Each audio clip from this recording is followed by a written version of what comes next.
Welcome back to the video lecture series on engineering mechanics. Today we will discuss the topic moment of a force. In this presentation, we are going to study moment of a force, Varignon's theorem and a couple. Moment of a force. Moment of a force about a point is defined as the turning or rotational effect of a force about that point. In other words, a moment of a force is the turning effect that is produced by a force about a point. Force is responsible for translationary motion and moment is responsible for rotary motion or turning effect.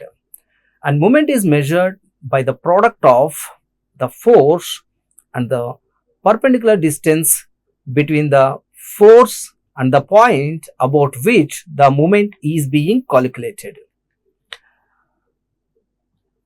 Consider a force P acting at a point B at an angle theta to the horizontal at a distance of d from the point A. Look at the diagram. A and B are at a distance of d, and a force P is acting at P at an angle of theta to the horizontal. Extend the line of action of P and draw a line perpendicular to that line of action through A. Now, the intersection point of these two is E. Now, AE becomes the perpendicular distance between the force P and A. Let's find the distance AE, the perpendicular distance between the force and the point A, that is AE.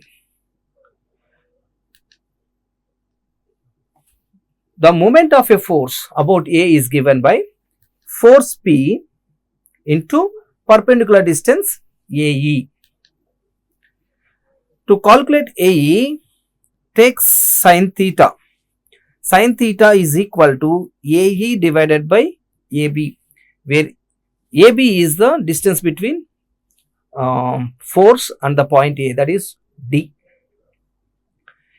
AE is equal to D sin theta. AE is the perpendicular distance between the given force and the point A. Now substitute these values back into the equation. Moment of a force about A is given by force P into perpendicular distance AE, which is equal to P into D sin theta. The same moment about A can be calculated alternatively by resolving the force. Here, in the same example, the force P is acting at an angle theta at B. Now, resolve the force P into two components. One is horizontal component and vertical component. The horizontal component of the force P is P cos theta and the vertical component of the force P is P sin theta. Now, the perpendicular distance between the P sin theta and A is D.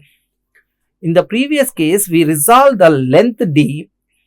In this case, in the second method, we are resolving the force into two components to calculate the moment. Now we have two forces. One is P cos theta, which is nothing but the horizontal component of force P, and P sin theta. P sin theta is exactly at a distance of D from A, and P cos theta is passing through A, which don't have any perpendicular distance. A force which is passing through A or passing through the point about which the moment is being calculated will not produce any moment, because here we have force component but the distance is 0. So, P sin theta is alone contributing to the moment of a force. Now let us calculate the moment of force P about A. the moment of a force about A is given by force into perpendicular distance of the force from the point about which the moment is being calculated. MA is equal to P sin theta is the force, and distance between the force and point A is D. Here the moment is P sin theta into D, which is exactly equal to the previous value. Here P cos theta is passing through A, so there is no perpendicular distance about A and P cos theta. Therefore, the moment due to P cos theta is equal to 0. As force has directions like right side, if we assume positive, left side automatically becomes negative. Similarly, if upward force is positive, the downward force becomes negative. In the same way, moment is also has the sign convention. If the moment is clockwise, generally we will consider positive, and anti-clockwise we will consider negative, or we can use vice versa also. Now let us understand Varignon's theorem. To understand Varignon's theorem, let us look at a problem on moments. A horizontal line ABCD measuring 9 meters is acted upon by forces of magnitudes 400 newtons, 600 newtons, 400 newtons and 200 newtons at points A, B, C, D respectively in downward direction. Look at the diagram. 4 forces are acting over a length of 9 meters, 400 newtons, 600 newtons, 400 newtons and 200 newtons. And the points are equidistant. All are 3 meters apart. And the 400 newtons acting at 90 degrees to the horizontal as given in the problem, and 600 newtons is acting at 60 degrees to the horizontal, 400 newtons is acting at 45 degrees to the horizontal, and last 200 newtons is acting at 30 degrees to the horizontal. Now find the resultant magnitude, direction and point of application. To understand the concept of Varignon's theorem, let us solve this problem.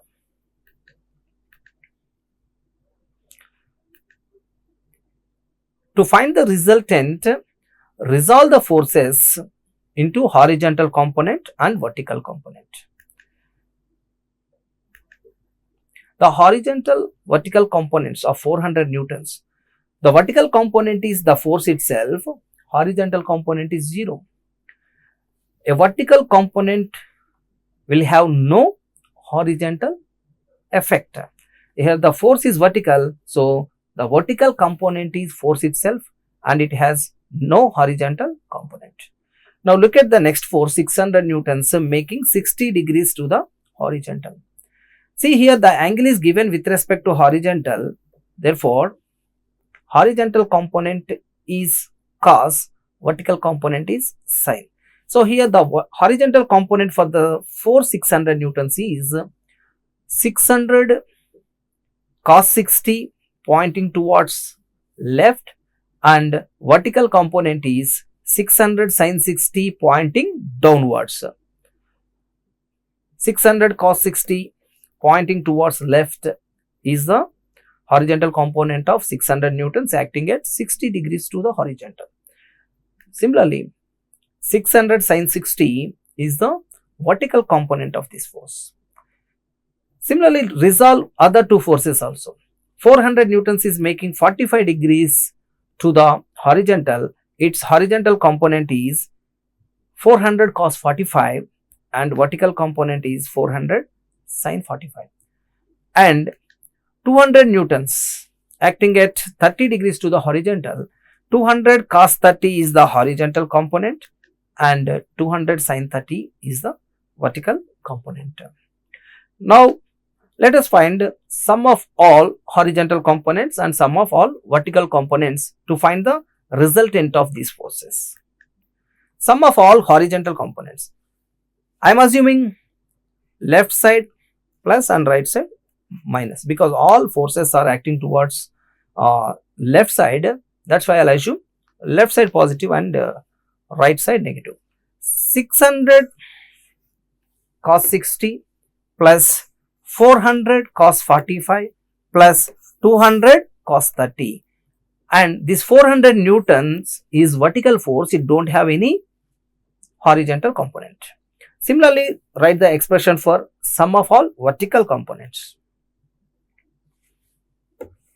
The sum of all horizontal components value is 756.04 newtons. Now let us write the equation for vertical components. Here I am assuming all downward forces plus and upward forces minus. This is the sign convention I am assuming for this problem only alone. So downward forces plus. See here, the 400 newtons is the vertical force which is acting in the downward direction, so it is plus 400.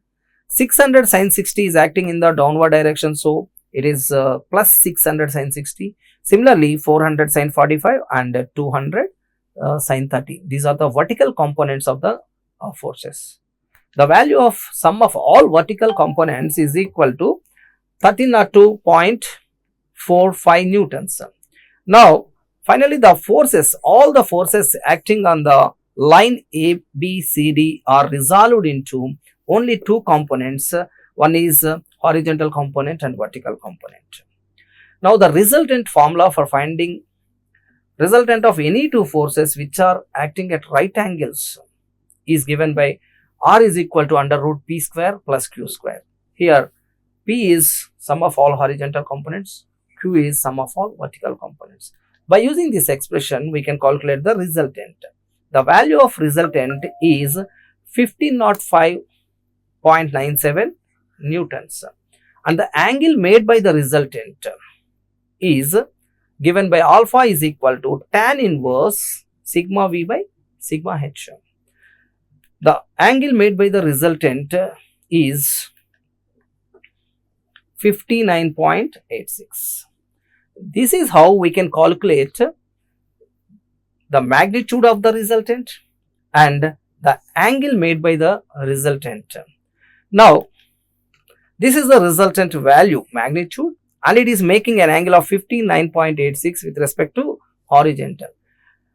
On the beam or line of 9 meters, where to place exactly so that this force 1505.97 acting at 59.86 degrees becomes the resultant of the system of forces. This problem is not arised when the forces are concurrent. When the forces are concurrent, sum of all horizontal components and sum of all vertical components meet at a point. They have all a common intersection point. Therefore, the resultant also passes through the common intersecting point. But here, each force is acting at different distance or different place. The point of applications are not meeting at one common point. This is the example of coplanar non-concurrent system of forces. In this case, we need to find the place or point at which this resultant is acting. Now, look at how to find the point of application of resultant. We can find the distance from A or from D or from any one point. To find that, we are going to use the Varignon's theorem. The Varignon's theorem is useful, or its application is to find the location or point of application of the resultant or any unknown component in the system. If you know the distance of resultant, we can find the distance of any one component here. Let us look at the Varignon's theorem.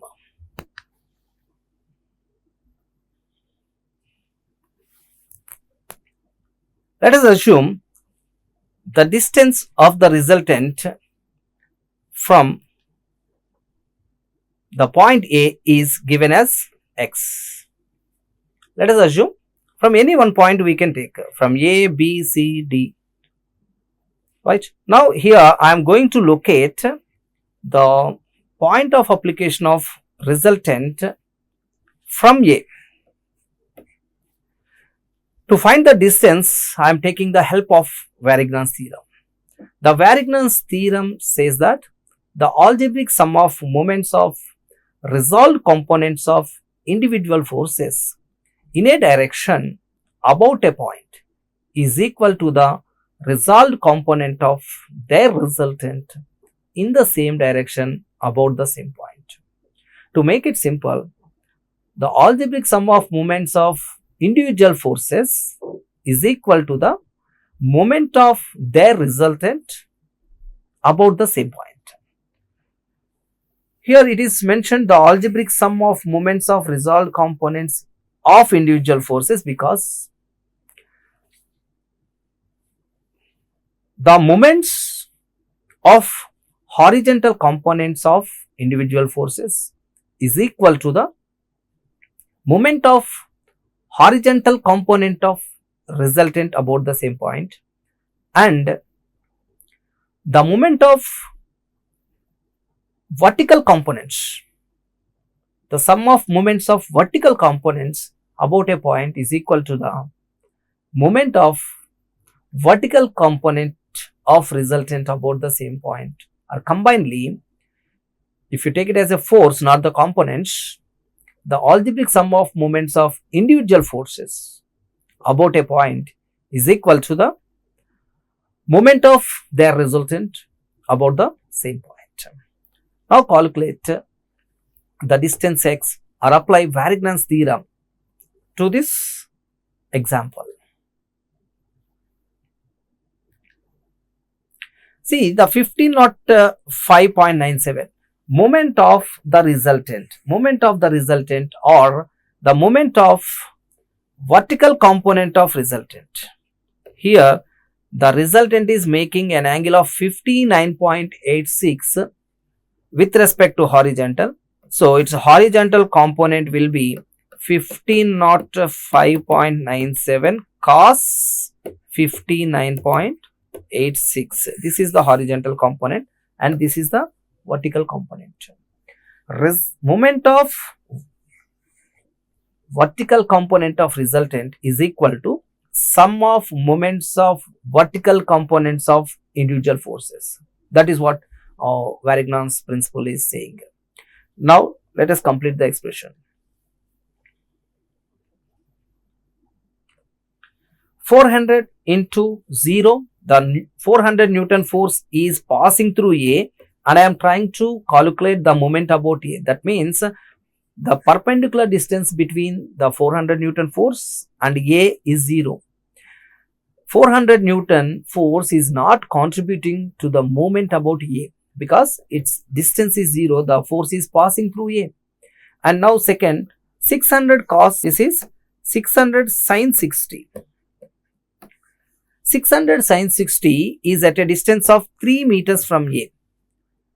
600 sin 60 is the vertical component and the distance between A, the perpendicular distance between A and that force is 3 meters. This is 600 sin 60 into 3. And similarly, 400 sin 45 is the vertical component of 400 newtons, which is 6 meters away from A. 6 meters away from A. And last, 200 newtons sin 30 is the last force.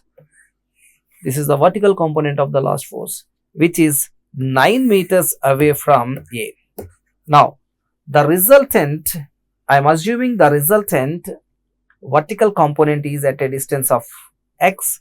This is the left hand side, it is the moment of vertical component of resultant about A, and the RHS is sum of moments of individual forces or components of forces about the same point.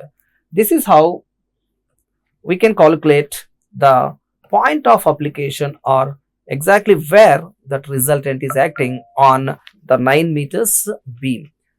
From this expression, we can calculate the value of x, which is nothing but the distance of the resultant from A. Here in this case, the x value is 3.19 meters.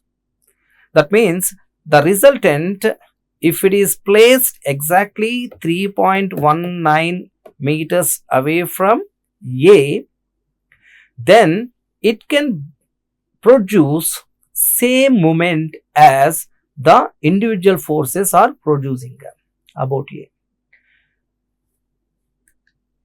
Now let us look at the concept couple. This is the example.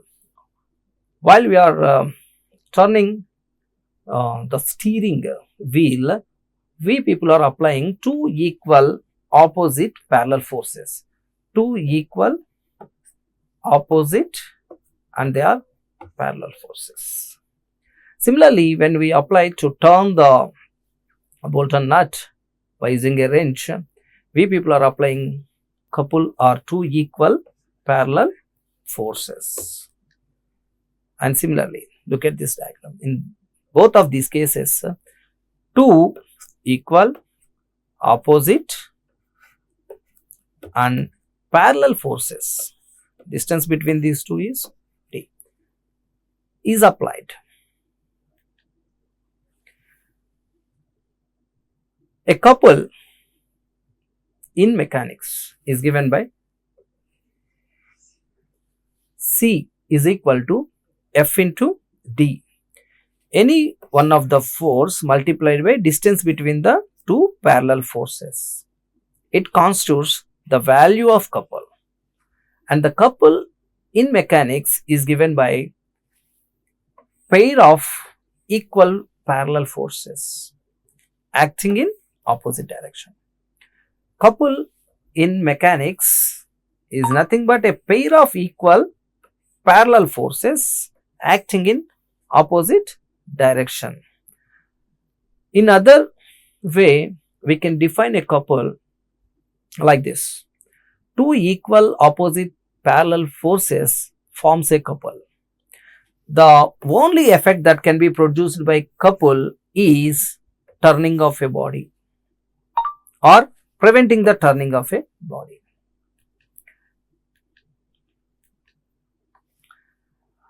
Right. Now look at the characteristics of a couple. See, the algebraic sum of the forces having the couple is 0. We can see the previous example. Here, algebraic sum of the number of forces acting on the or constituting the couple is 0. Here it is plus F and this is minus F. Algebraic sum of the forces is equal to 0. And coming to the second characteristic, the algebraic sum of moment of the forces constituting the couple about any point is the same. That means if you take the center point, this is d by 2 and this is also d by 2. Here it is F and here F. Now if you calculate moment about this pivoted point, the moment about this point due to this F is F into d by 2, force into perpendicular distance. Here also it is F into d by 2. So the moment is same, and which is equal to the couple. The sum of moments, the sum of moment of individual forces forming a couple is equal to the moment of couple itself. That means F into d by 2 plus F into d by 2. The sum is nothing but F into d, which is nothing but the moment of a couple. A couple can't be balanced by a single force, but it can be balanced by another couple which is in opposite direction.